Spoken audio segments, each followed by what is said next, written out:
इस कहानी का उद्देश्य किसी की भावनाओं को ठेस पहुंचाना नहीं है, बल्कि मनोरंजन करना है। इसे अन्यथा ना लें। उसका इतना बड़ा देखकर मेरी आंखें फटी की फटी रह गईं। मैंने आंखें बंद कर ली। मैंने कहा, किरण, बस कर, ये मुझसे नहीं हो पाएगा मेरी बहन। मेरा हाथ पकड़ते हुए किरण बोली, सीमा प्लीज़, एक बार। कहानी बहुत इंटरेस्टिंग और रोमांटिक है दोस्तों। इसे बनाने में बहुत मेहनत लगती है।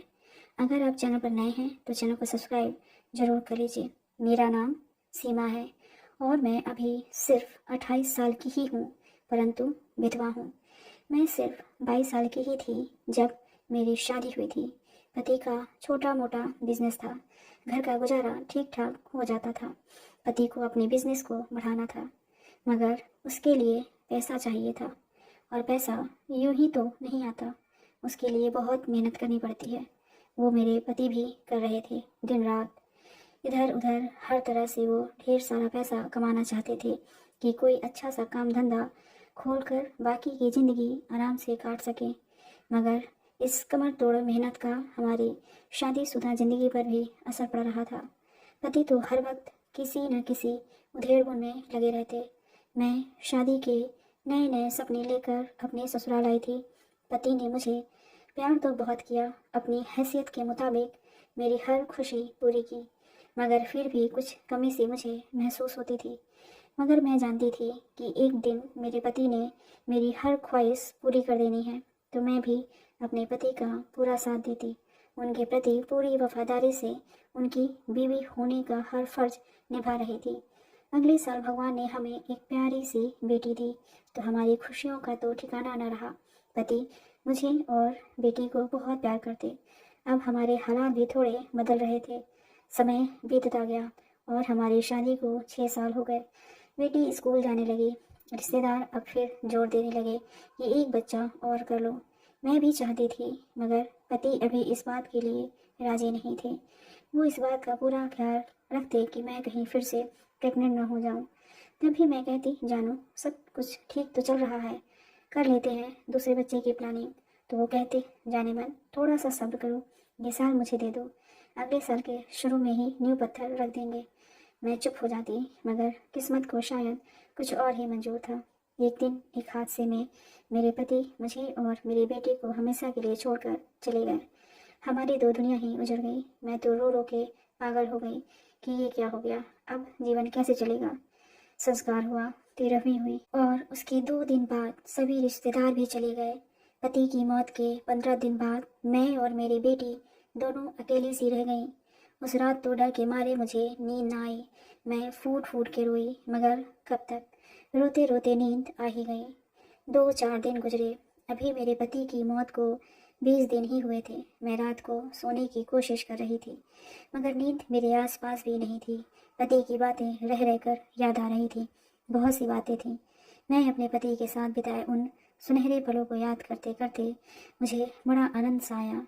मुझे नहीं पता रात का क्या वक्त था। मुझे कब नींद आ गई पता ही नहीं चला। उसके बाद तो ये रोज़ की आदत हो गई। मैं हर रात अपनी पुरानी यादों को याद करने लगी। मगर जीवन में आपको कुछ न कुछ नया चाहिए, तो मैंने रात को फ़ोन पर इंटरनेट पर लोगों से बात करनी शुरू की। ऐसी ही बातचीत के दौरान मुझे एक लेडी मिली जिसका नाम किरण था। हम दोनों जल्द ही सहेलियां बन गईं। पहले तो ठीक ठाक बात होती थी, मगर जल्द ही हमारी बात का सिर्फ एक ही विषय रह गया, शादीशुदा जिंदगी।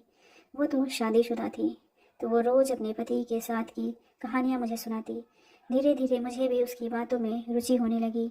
जब वो बताती कि उसका पति उसे कैसे नए नए तरीके से खुश करते हैं, बहुत सारे गिफ्ट देते हैं, तो मेरा कौतूहल और बढ़ जाता।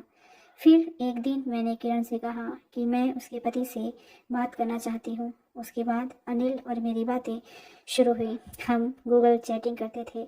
चैटिंग के दूसरे ही दिन अनिल ने मुझे अपनी फ़ोटो भेजी। हमारी हर रोज़ बात होती। मैं अनिल और किरण से बिना बात किए सो ही नहीं पाती थी। रोज़ वो अपने किस्से सुनाते, मुझे अच्छा लगता और समय भी कट जाता। एक दिन किरण बोली, सीमा, एक बात पूछूं? मैंने कहा, हाँ पूछ। वो बोली, तो मुझसे मिलेगी? एक बार तो मुझे करंट सा लगा कि मेरे दिल की बात इसे कैसे पता चल गई, मगर मैंने थोड़ा समझदारी का इस्तेमाल करते हुए पूछा, तू सच में मिलना चाहती है? किरण बोली, अगर तू हाँ कहे तो। मैंने कहा, तो फिर मुझे कोई दिक्कत नहीं, मगर ये सोच ले कल को मुझे दोष मत देना। देख, मैं तो ज़रूरतमंद हूँ, अभी विधवा हुई हूँ, मुझे तो सहारा चाहिए, मगर तू इस लोक भलाई में कहीं अपना कुछ ना गंवा लेना। वो बोली, अरे नहीं, तू उसकी चिंता ना कर। मुझे कई दिनों से लग रहा था कि किरण मुझ में बहुत इंटरेस्ट दिखा रही है। किरण ने फिर पूछा, अब जब बात खुल ही गई है तो मैंने स्पष्ट कह दिया, हाँ, मुझे तो हर रात अपने पति की कमी महसूस होती है, मगर अभी मैं ये सब नहीं कर सकती। इसके लिए मेरे पति की बरसी तक रुकना पड़ेगा। किरण बोली, कब है तेरे पति की बरसी? मैंने कहा, अभी पंडित जी बताएंगे। कुछ दिन बाद मैंने किरण को बताया कि पंडित जी ने बरसी की 15 अप्रैल की तारीख निकाली है। तो किरण ने पूछा, तो क्या हम दोनों भी आए बरसी पर? मैंने कहा, हाँ हाँ, क्यों नहीं। किरण बोली, अगर हम आएंगे तो यही सोच कर आएंगे कि कुछ दिन तेरे साथ बिताएं, तो तुम मिलोगी कहाँ? मैंने कहा, यार, अब सब्र करना तो मुझसे भी मुश्किल हो रहा है। आप लोग आओगे तो होटल में रुकना, क्योंकि जो भी हो मैं पूरी तरह से सोच कर बैठी हूँ कि बरसी वाले दिन ही मुझे अपने पूरी तरह आज़ाद होने का एहसास करना है। उसने कहा, तो ठीक है, तैयार रहना। जोश में मैंने ये भी कह दिया कि उस दिन मुझे वो सब कुछ करना है जिससे मुझे खुशी मिले। एक एक दिन करते 15 अप्रैल भी आ गया। घर में बहुत से रिश्तेदार आए थे, मगर ससुराल से मेरा कोई बहुत नाता नहीं था। वो भी सिर्फ रस्म पूरी करने आए थे। मैं मंदिर के बाहर प्रांगण में खड़ी थी, तभी किसी ने मुझे पीछे से आकर अपनी बाहों में लिया। मैंने पीछे देखा, मोबाइल में देखी फोटो याद आई। अरे, ये तो किरण थी। मैंने उसे गले से लगा लिया। उससे गले मिलकर दिल भर आया, आंखों से पानी बह निकला। मगर पीछे देखा, एक लंबा तगड़ा आदमी सफ़ेद कुर्ते पजामे में खड़ा था। किरण मेरे कान में फुसफुसाई, अपने जीजा जी से भी गले मिल ले उनकी प्यारी साली। मैं किरण से अलग हुई और अनिल को हेलो बोली। अनिल ने मुझे सांत्वना देते हुए मेरे कान में बोले, जितना सोचा था उससे भी ज़्यादा सुंदर हो तुम तो। उसके बाद सारी रस्में हुई। करीब 3 बजे लोग वापस घर को जाने लगे तो मैं अपनी माँ से बोली, मम्मी, ये मेरी सहेली किरण और उनके पति हैं। ये बड़ी दूर से आए हैं, इनके रहने का इंतजाम करना है। तो मम्मी ने अपने ही घर के ऊपर वाले एक कमरे में उनके लिए इंतजाम कर दिया। वो दोनों जाकर उस बेडरूम में बैठ गए। करीब 1 घंटे बाद मैं थोड़ा फ्री होकर चाय लेकर ऊपर उनके पास गई। जब मैं बेडरूम में गई तो अनिल तो सो रहे थे और किरण आवाज़ बंद करके टीवी देख रही थी। मुझे देखकर उसने अपने पति को भी जगा दिया। हमने बैठकर चाय पी। आज पहली बार मैंने उन दोनों को देखा था। किरण ने मजाक किया, लगता है अनिल को सारी साहिबा कुछ ज़्यादा ही पसंद आ गई हैं, और हम तीनों हंस पड़े। मैं जाने लगी तो किरण बोली, अरे, जाने से पहले एक बार गले तो मिल जा। तो मैं किरण की तरफ घूमी तो उसने मेरे हाथ से चाय वाली ट्रे पकड़कर एक तरफ रखी और मुझसे लिपट गई।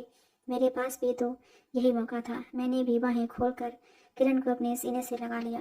मैंने भी स्वागत सत्कार दिखाने में कोई कमी नहीं छोड़ी, मगर अभी यह संभव नहीं था।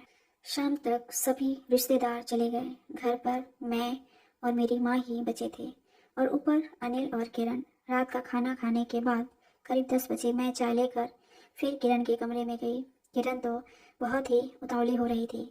मैंने कहा, बस थोड़ा सब्र कर, माँ को नींद ना आने की बीमारी है, माँ को नींद की दवाई देकर मैं आती हूँ थोड़ी देर में। जाने से पहले किरण ने बोला, जल्दी आना। मैं नीचे गई, पहले माँ को नींद की गोली दी, बेटी को देखा, वो भी सो गई थी। फिर मैं बाथरूम में गई, नहाई, खुद को अच्छे से साफ किया, आंखों में काजल और होठों पे लिपस्टिक लगाई, बाल अच्छे से बांधे और नई नाइट ड्रेस पहनकर ऊपर गई। कमरे में घुसी तो देखा कि वो दोनों तो पहले से ही रेडी थे। मुझे आती देख दोनों उठकर बैठ गए। मैं बेड के पास खड़ी हो गई तो किरण ने मेरी बाह पकड़कर मुझे बेड पे बुलाया और मुझसे बोली, देख सीमा, मैं तेरे पास बहुत उम्मीद से आई हूँ। अगर तू मेरा काम कर दे तो तुझे सारी ज़िंदगी किसी तरह की कोई कमी नहीं होगी। पहले मुझे शर्म सी आ रही थी कि कैसे इन दो अनजान लोगों के साथ मैं ये सब कर पाऊंगी, क्योंकि आज पहली बार ही तो मैंने इन दोनों को देखा था। लेकिन किरण को बहुत जल्दबाजी थी। किरण ने पेपर मेरे सामने रख दिए। मैंने कहा, किरण बस कर, ये मुझसे नहीं हो पाएगा मेरी बहन। मैंने आंखें बंद कर लिए। किरण बोली, देख सीमा, ये एक सुनहरा मौका है तेरे और तेरी बेटी के लिए। बस एक बार तू इन पेपरों पर साइन कर दे। अनिल भी बोला, देखो किरण, मैं तुमसे बहुत प्यार करता हूँ। किरण बोली, तुम मुझसे प्यार करते हो इसीलिए तो कह रही हूँ, वरना तुम्हारी माँ दूसरी शादी करवा देंगी तुम्हारी। बस एक बार की बात है, बड़ी मुश्किल से मैंने सीमा को तैयार किया है ये सब के लिए। अब तुम पीछे मत हटो प्लीज़। मेरा हाथ पकड़ते हुए किरण बोली, सीमा प्लीज़ एक बार अपनी बेटी के बारे में सोचो। मैं बड़ी मुश्किल से बोल पाई, ठीक है, सिर्फ अपनी बेटी की खातिर। फिर किरण ने अनिल से कहा, सब कुछ मेरे सामने ही होगा। अनिल ने दूसरे दिन की डॉक्टर से अपॉइंटमेंट ले लिया। फिर किरण और अनिल आराम करने लगे और मैं अपने कमरे में अपनी बेटी के पास जाकर बहुत रोई। रोते रोते कब सो गई पता ही नहीं चला। दूसरे दिन हम डॉक्टर के पास गए, सारा दिन हॉस्पिटल में ही बीता। इस दौरान किरण ने मेरी बेटी को अच्छे से संभाला। शाम को हम बाहर से ही खाना खाकर आए और सो गए। सुबह चाय लेकर मैं किरण के कमरे में गई तो किरण बोली, सीमा चलो कहीं बाहर चलते हैं। मैंने कहा ठीक है। हम बाहर गए तो अनिल ने बहुत सारी चीज़ें दिलाई। इस तरह 4 दिनों तक किरण मेरे साथ रही और लगभग सभी घरेलू चीज़ें दिला दी थी जिससे मुझे कोई तकलीफ ना हो। अगले महीने फिर आएंगे ऐसा बोलकर वो चले गए। मेरी ज़िंदगी अच्छे से गुजरने लगी। अगले महीने किरण और अनिल फिर आए, मेरी जांचें करवाई। रिपोर्ट देखकर उनकी खुशी का ठिकाना नहीं रहा। जैसा उन्होंने चाहा था वैसा ही हुआ। मैं प्रेग्नेंट थी। किरण मुझसे बोली, सीमा तुम अपना सामान पैक करो और मेरे घर चलो, वहाँ पर हम तुम्हारी अच्छे से देखभाल कर पाएंगे। मैंने अपना और बेटी का सामान पैक किया और उनकी गाड़ी में बैठ गई। गाड़ी एक बड़ी सी हवेली के सामने रुकी। घर उसका इतना बड़ा देखकर मेरी आंखें फटी की फटी रह गईं। मेरी सुख सुविधा का किरण और अनिल ने पूरा ध्यान रखा। 9 माह बाद एक बेटी को मैंने जन्म दिया। मैं एक सेरोगेट माँ बनी थी किरण और अनिल के बच्चे की। जैसा कि हमारे बीच एक समझौता हुआ था कि मैं उनके बच्चे को जन्म दूं और बदले में वे मुझे इतने पैसे देंगे कि मैं अपनी बेटी को अच्छे से पढ़ा लिखा सकूं। किरण ने मेरी बेटी के नाम से फिक्स डिपॉजिट कर दिया और साथ ही मुझे इतने पैसे दिए कि मैं आराम से पूरी ज़िंदगी रह सकूं। मैंने जो कुछ भी किया था अपनी बेटी के भविष्य के लिए किया था और साथ ही एक परिवार को भी खुशी मिली एक बच्चे को पाकर। उनका घर टूटने से बच गया। कैसी लगी आपको ये कहानी कमेंट करके ज़रूर बताइएगा। मिलते हैं अगली कहानी के साथ। धन्यवाद।